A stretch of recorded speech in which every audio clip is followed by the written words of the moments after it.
Court finds speed cameras unconstitutional. Forces city to repay all tickets.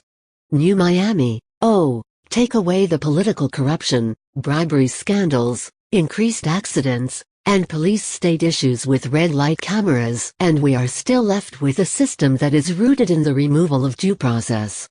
After the corporatist red light camera industry spread through the nation like a cancer for more than a decade, people are finally beginning to realize their inherently despotic nature.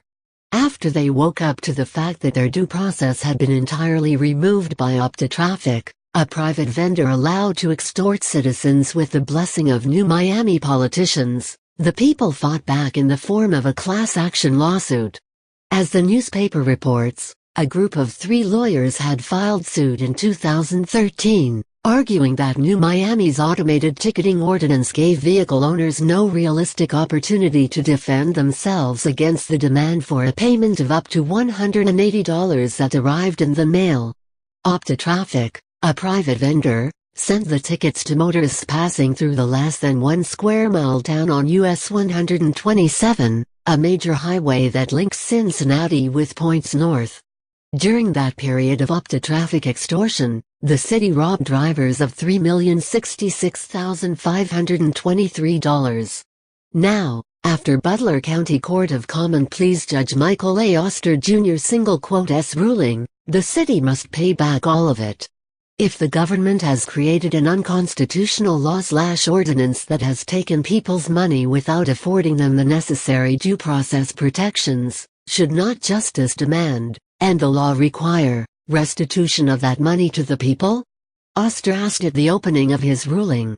Once the complexities of the law are analyzed, the answer is simple, yes.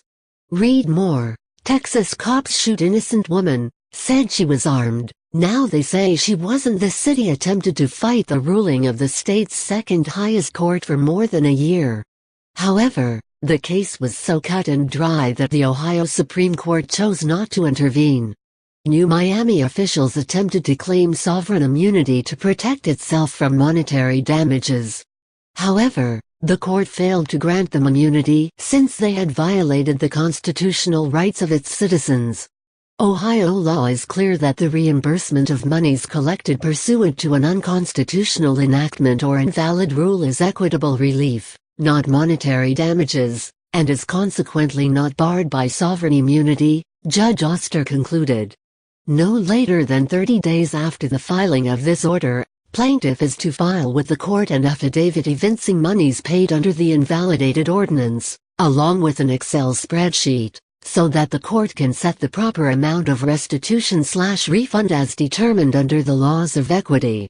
This ruling set by the court is a precedent that should be used by towns across the United States to give people their money back who've been extorted by these due process removing companies. If you are one of those people who couldn't care less about the removal of due process, perhaps the sheer corruption of these companies would be enough to deter your support.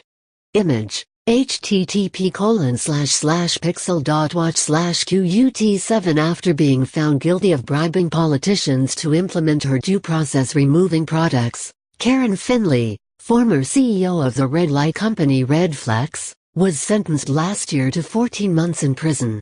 Her crimes spanned across multiple states and are so extensive that she is still facing future trials. Read more. Whistleblower cop. Fellow officers getting gang tattoos. To celebrate their shooting victims in April, the Free Thought Project conducted an exclusive interview with New York resident Stephen Ruth, aka Red Light Robin Hood.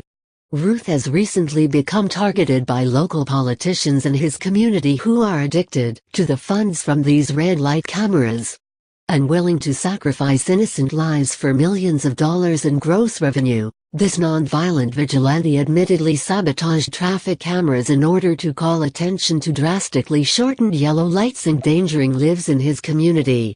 He now faces arrest, threats, break-ins, and more. While Ruth is not a politician, his sentiment toward unconstitutional red light cameras represents a growing resistance in this country, just as the case in New Miami illustrates. As with any tyrannical or fascist regime, these private red light camera companies rely on your compliance for their very existence. Image http://thefreethought project.com/wp-content/upload/2017/01/300x250 text.jpg. As more people refuse to comply, these companies, who rely on corrupt and greedy politicians willing to sell out their citizens for a buck, will begin to fail. And, when they lose, freedom wins. Read more at http://thefreethoughtproject.com/speed-cameras-unconstitutional-tickets/#SIRS LAUG 6TI6LZ47.99